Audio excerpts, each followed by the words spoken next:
안녕하세요. 저는 40대 여자이며 딸아이를 하나 키우고 있어요. 제가 이곳을 찾아오게 된 이유는 제 이야기를 한번 해보고 싶어서 이렇게 사연을 보내게 되었습니다. 저 정말 사이코패스 같은 사람과 집안을 만난 적이 있거든요. 살면서 그렇게 소름이 끼칠 정도로 화가 났던 적이 처음이었던 것 같아요. 그 이야기를 하기 이전에 제 얘기부터 조금 해야 할 것 같네요. 제가 어렸을 때에는 사실 집안 형편이 지금과 달리 많이 좋지 않았습니다. 사실 엄청나게 가난한 수준이었어요. 어머니도 두 손이 부르틀 정도로 식당에서 설거지하면서 돈을 조금씩이라도 벌어 오셔야만 했고, 아버지도 하루 벌어서 하루를 저희 가족들을 먹여 살리셨어요.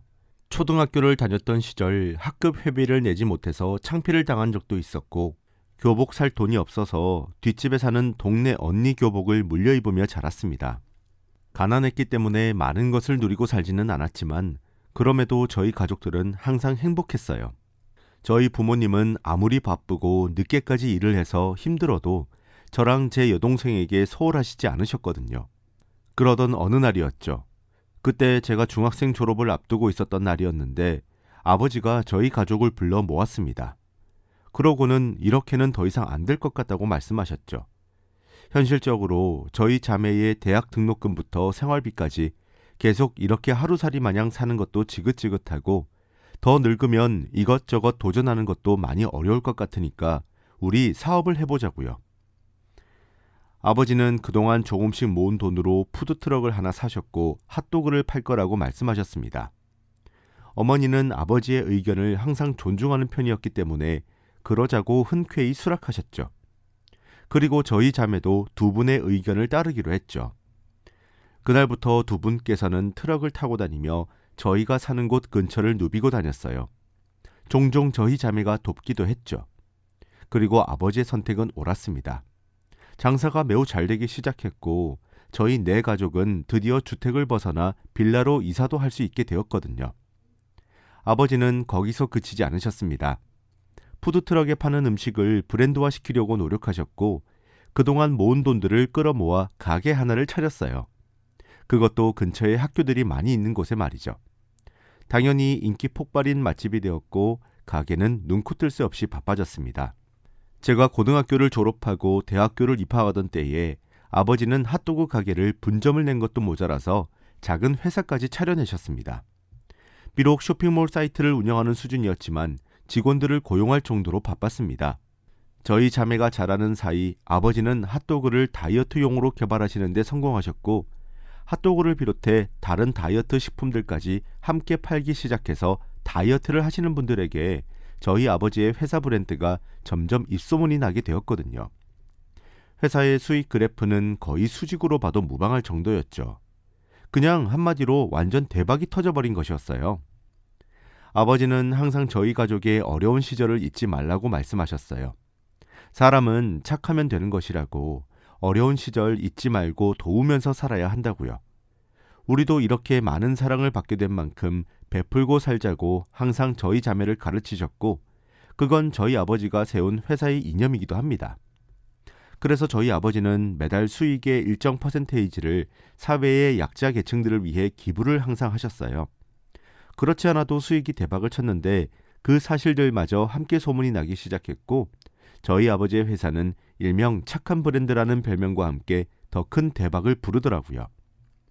제가 대학교를 입학하고 난 뒤에는 저희 집은 정말 몇십억은 우스운 수준의 고급 아파트로 바뀌었고 저희 가족들의 삶의 질 또한 무척 향상되어 있었습니다. 사실 아무리 돈을 많이 벌어서 저희 집안 사정이 많이 나아졌다고는 하나 저희 가족은 어려웠던 시절을 기억하고 있으니 여전히 먹고 입고 쓰는 데에 커다란 지출은 없었습니다. 늘 살아왔던 대로 살아가는 것이었어요. 돈이 많아도 라면을 끊지는 못하겠더라고요. 게다가 돈 10,000원이 없어 벌벌 떨었던 기억이 선명한데 갑자기 카드를 슉슉 긁으면서 사는 것은 너무 어렵기도 했고요. 그래서 저도 아버지나 어머니가 주시는 용돈은 일절 받지 않았고 제가 핫도그 가게에서 직접 서빙하고 주문을 받고 그렇게 일을 하면서 돈을 벌었습니다. 그러다가 저보다 1살 많았던 한 남자를 만나게 되었습니다. 저와 같은 아르바이트생이었어요. 서글서글한 인상에 무척이나 부드러운 성품을 가진 사람이었습니다. 당연히 20대였던 저는 그 사람을 마음에 품어버리게 되었죠. 우리의 연애는 꽤 순조로웠습니다. 제 옷을 사는 데에는 돈 10,000원도 아까웠지만 그 사람의 옷을 살 때엔 몇십만 원이 우습게 느껴질 정도로 사랑했죠. 당연히 오랜 기간 동안 연애를 하다가 결혼에 골인을 하게 되었습니다. 저희 부모님이 돈을 많이 잘 벌었지만 항상 사람의 됨됨이만 보셨듯이 저희 남편에게도 바라는 점이 딱 하나였어요. 선한 사람일 것. 그거 하나만 보셨거든요.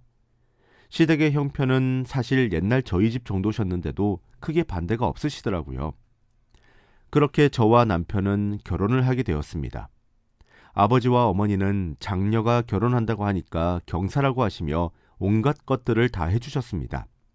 집이며 차며 예물에 명품에 정말 과하다고 절로 생각할 정도로 많은 것들을 해주셨어요. 시댁에서도 너무 과하다면서 어쩔 줄 몰라 하실 정도로 말이에요. 결혼할 적에도 제가 거의 다 해갈 정도였다고 보시면 될 겁니다. 남편은 몸만 들고 온 수준이었거든요. 그래도 좋았어요. 착하고 선한 사람이라 행복했거든요. 하지만 제게 날벼락과도 같은 비극이 펼쳐지면서 인생은 180도 바뀌게 되었습니다. 때는 아마 제가 결혼한 지 2년 정도 지난 해였던 것 같아요. 제가 남편과 결혼을 28살에 했으니 제가 30이 되던 해였네요. 저희 어머니가 급성 심근경색으로 갑작스럽게 명을 달리하시게 되었습니다. 집에서 혼자 계시다가 갑자기 찾아오셨고 퇴근한 아버지에 의해 발견이 되셨죠. 저희 집은 초상이 났습니다. 이제껏 어딘가 아프셨던 분도 당연히 아니셨고 바로 전날까지만 해도 제게 사랑한다고 전화하셨었는데 하루아침에 돌아가시니 저희 가족 모두가 제정신일 수가 없었습니다. 정말 아무런 전조 증상이 전혀 없었습니다. 늘 그랬듯 잘 지내시다가 갑자기 그렇게 되신 거였거든요. 저희 가족 모두 넋이 나갔습니다.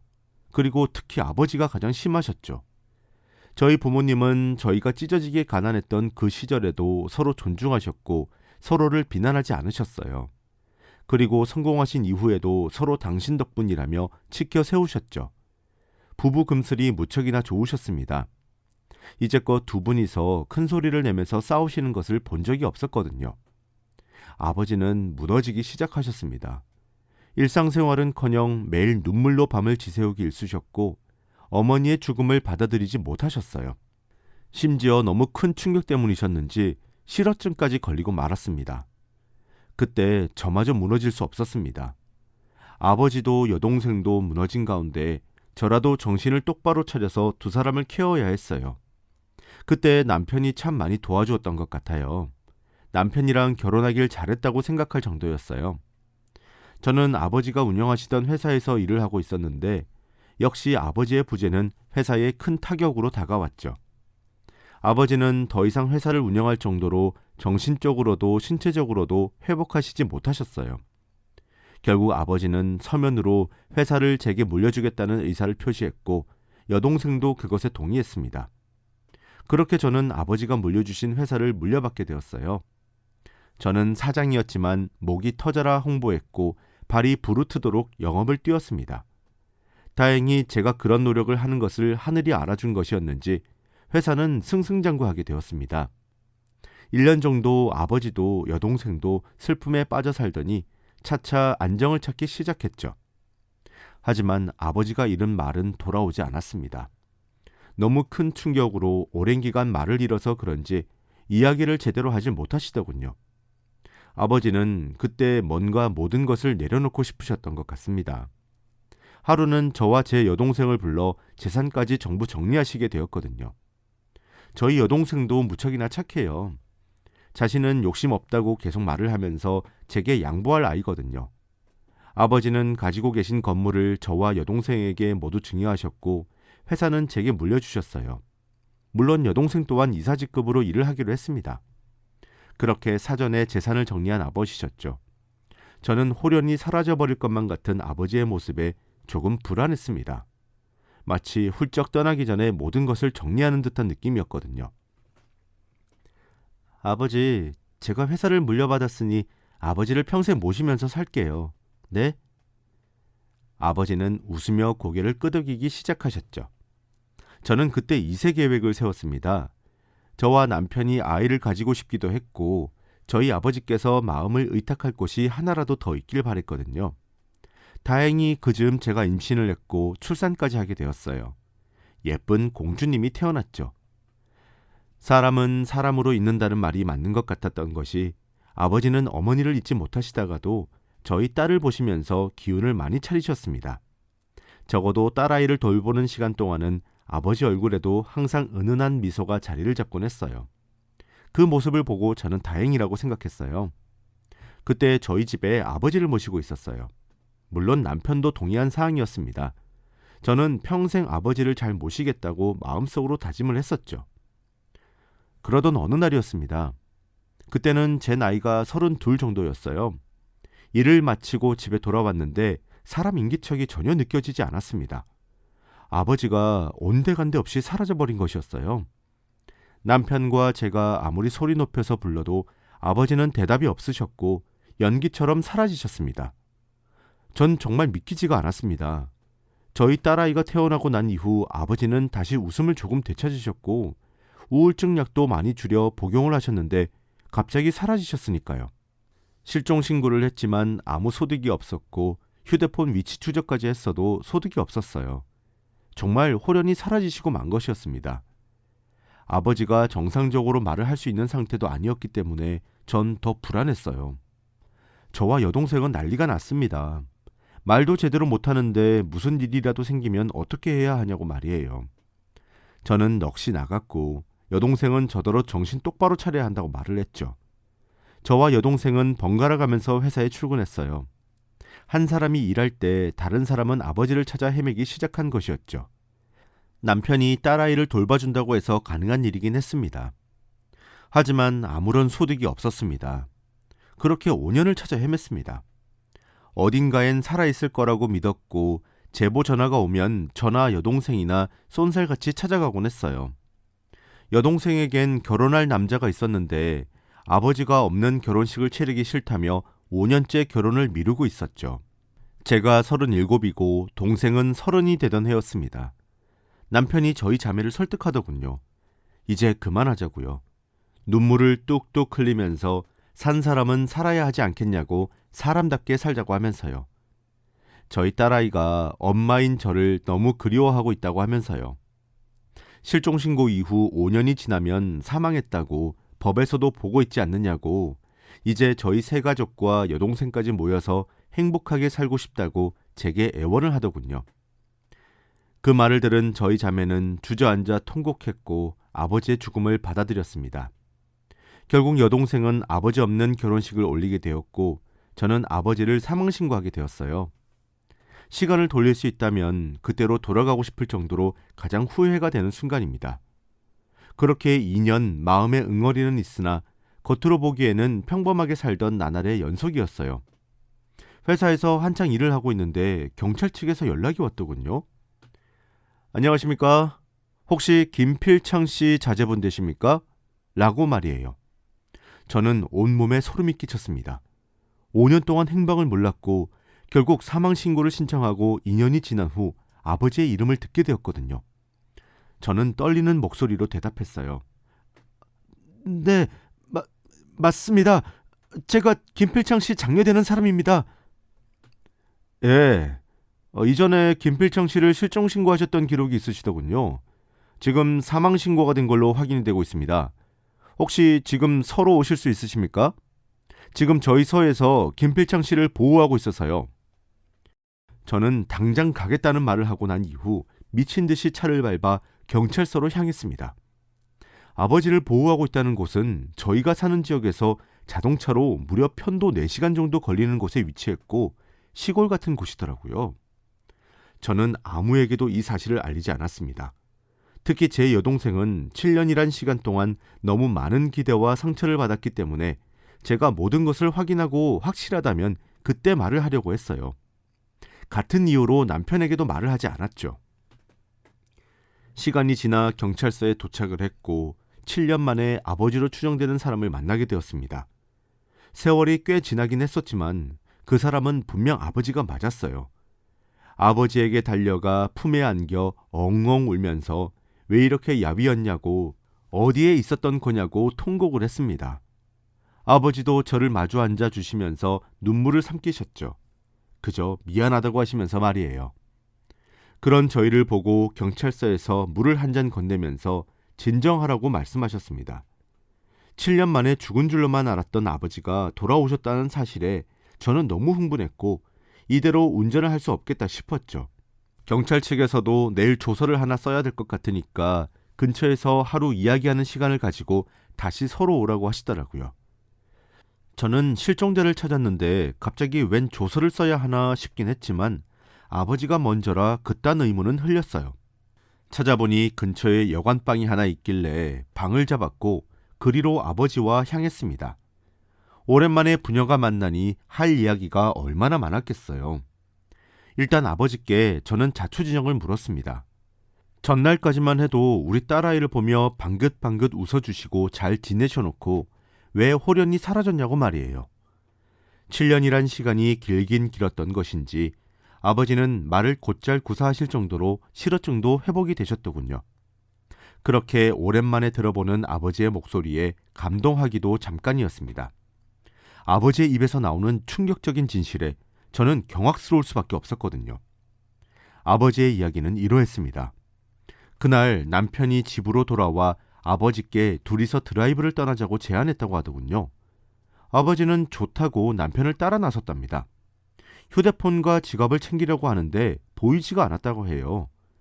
그런데 그때 남편이 자신과 함께 잠시 나가는데 뭐하러 챙기냐고 빨리 나오라 재촉했고 그대로 모든 것을 두고 못만 나갔고 남편의 차를 탔다고 했습니다.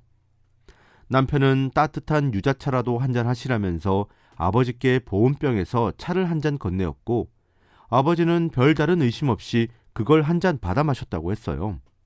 그러다 깜빡 잠이 들었고 눈을 떠보니 해가 져서 어둑어둑한 야산에 혼자 누워있었다 하더군요. 아버지는 말을 제대로 하지 못해 남편을 소리쳐 부르지도 못했으며 일단 그런 것을 다 떠나서 왜 혼자 야산에 있는지조차 이해할 수가 없었다고 했죠. 그런데 바스락거리는 소리에 뒤돌아보니 카드 한 장이 놓여 있었다고 하더군요. 카드를 열어보니 그 안에는 저와 제 딸아이가 찍힌 사진과 여동생의 사진 그렇게 2장이 들어있었다고 해요.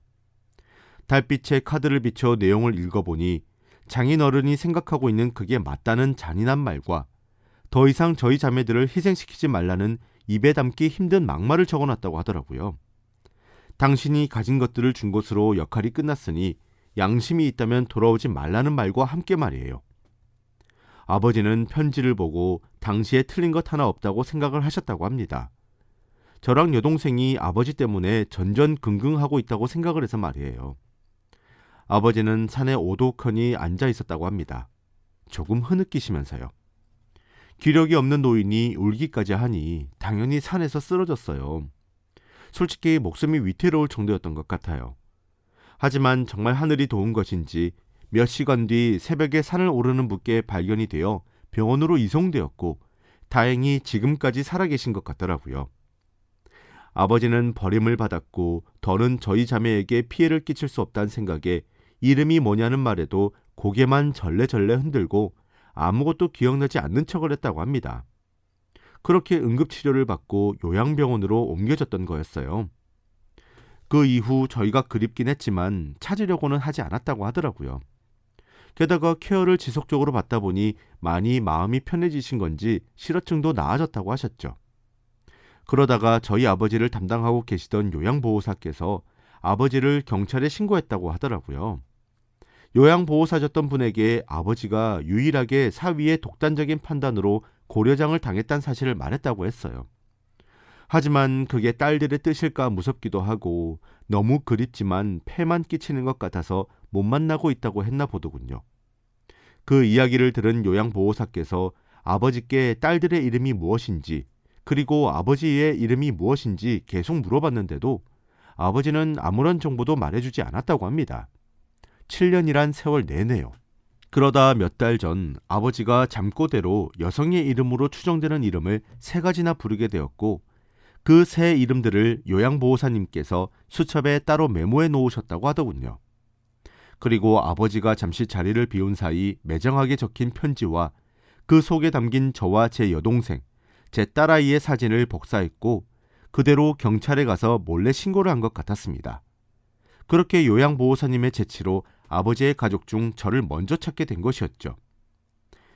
영화 같은 이야기를 아버지께 듣고 있으니 속이 부글부글 끓으면서 난생 처음으로 화가 미친 듯이 나더군요. 눈앞이 하얗게 되었다 까맣게 되었다 온몸이 분노로 부들부들 떨렸습니다. 당장이라도 남편을 찾아가 가만두지 않겠다는 것을 아버지가 필사적으로 말리시더군요. 자기 때문에 그러지 말라고 하면서요. 그 모습을 보는 제 마음이 얼마나 찢어졌는지 몰라요. 그날 밤 내내 눈물로 살아온 이야기를 나누었고 다음날 경찰서에 찾아갔어요. 그제서야 조서를 써야 된다는 말이 이해가 되더군요.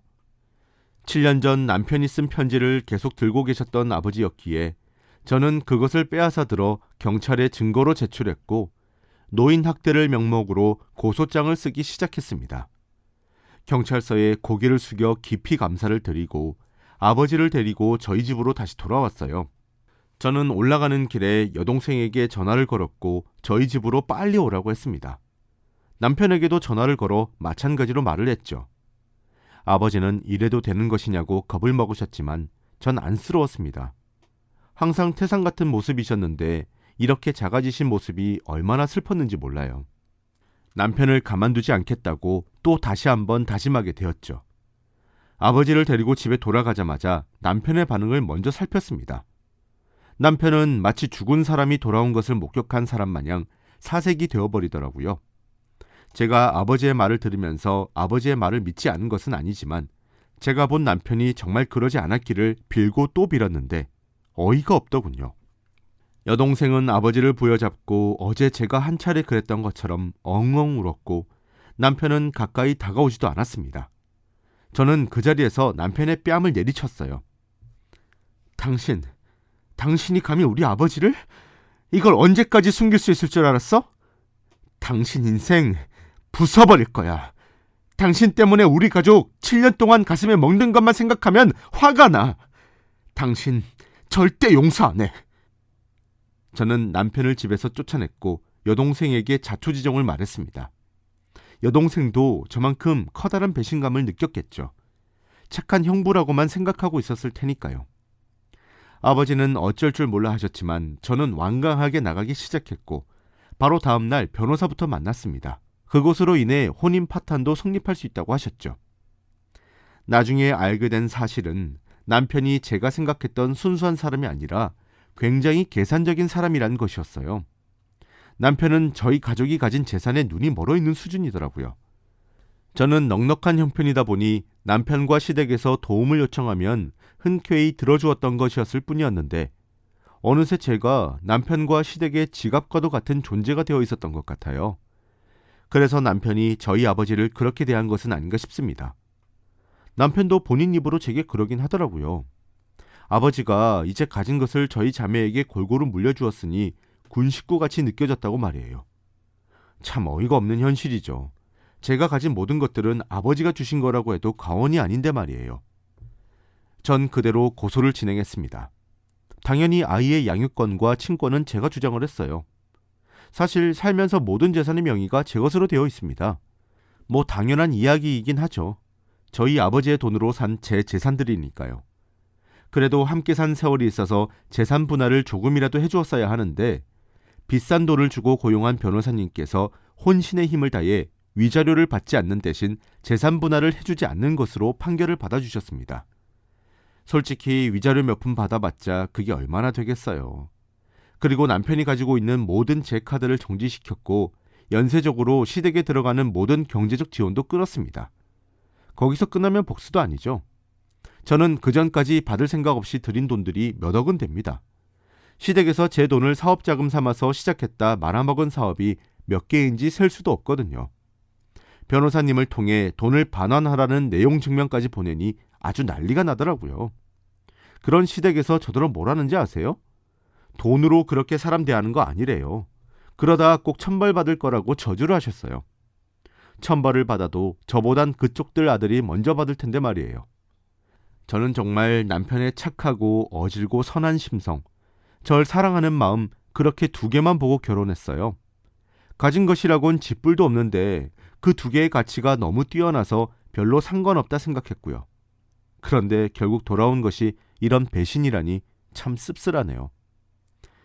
이제 제가 그들 인생에서 얼마나 커다란 기둥이었는지 뼈저리게 알고 있겠죠. 저와 가족이었던 시절 누렸던 모든 것들을 누릴 수 없게 될 테니까요. 시댁은 집도 뺐어요. 그조차도 제 명의로 산 집이라 내쫓았거든요. 지금 반지하에 사는 걸로 알고 있습니다. 생각이 없어도 정도껏 없어야지. 그동안 돈을 달라고 해서 말아먹을 때 그 돈을 모아놓을 생각은 하지도 못했나 봐요. 제가 저런 인간들과 10년 가까이 가족으로 살았다는 사실이 정말 믿어지지가 않습니다. 그렇게 전 이혼을 했고 지금 혼자서 딸아이를 키우고 있습니다. 여동생도 아버지를 찾았다는 기쁨이 커서 제부와 상의 후 저랑 한 집에 살고 있어요. 따지고 보면 혼자서 딸을 키우는 것이 아니라 여동생네 부부와 아버지가 많이 도와주시고 있는 것 같네요. 제 딸아이 앞에 두 번 다시 나타나지 않고 만약 이를 어길 시 제게 받아간 모든 금액을 반환해야 할 것이라는 내용을 가진 각서를 남편과 시댁 사람들에게 쓰라고 했고 변호사에게 공증을 받았습니다. 그리고 내용 증명을 보낸 것은 취소해 주었고 딸아이는 오롯이 제 아이가 되었습니다. 저런 사이코패스 같은 남자를 아이의 아빠로 두고 싶지도 않거든요. 아직 아이가 어려서 잘 적응하는 것 같아 마음이 놓이긴 합니다. 이혼한 남편과 시댁은 제게 연락을 해옵니다. 차마 딸아이 앞에 나서면 다시 몇 억을 반환하라는 소송에 휩싸일까 겁이 나서 나타나지는 못하고 제게 소심하게 전화나 문자를 보내오곤 해요. 미안했다, 돈에 눈이 멀었다, 내가 미쳤었다 등등의 내용이 담겨 있고 술을 마시고 엉엉 울면서 전화하는 경우도 많아요. 그것도 모으고 모아서 스토킹으로 신고하기도 합니다. 아마 그 집구석은 딱 환장할 것 같은 기분일 거예요. 원래 애초부터 누리지 못하면 기대도 없는데 누렸던 것을 빼앗기면 상실감이 클 테니까요. 돈이 정말 뭐라고 그렇게 사람이 변하는 것일까요? 저는 넉넉한 환경이긴 하지만 참 돈이란 것이 무섭습니다. 전 이제 앞으로 아버지께 평생 효도하면서 함께 지내려고 해요. 재혼 생각이 아예 없는 것은 아니지만 현재로서는 그저 아버지와 딸아이에게만 집중하고 싶네요. 아무래도 소름 끼치는 경우를 겪어봐서 그런지 조금 겁이 나는 것 같기도 하고요. 여기까지가 제 이야기였습니다. 긴 이야기 들어주셔서 너무 감사드립니다. 여러분들도 꼭 결혼을 생각할 배우자를 만날 때 더욱 신중해지시기를 바랄게요. 신중한 것은 아무리 많이 해도 절대 과하지 않은 것 같거든요. 벌써 한 해가 끝이 나고 있네요. 모두 새해 복 많이 받으시고 행복한 연말 되세요. 감사합니다.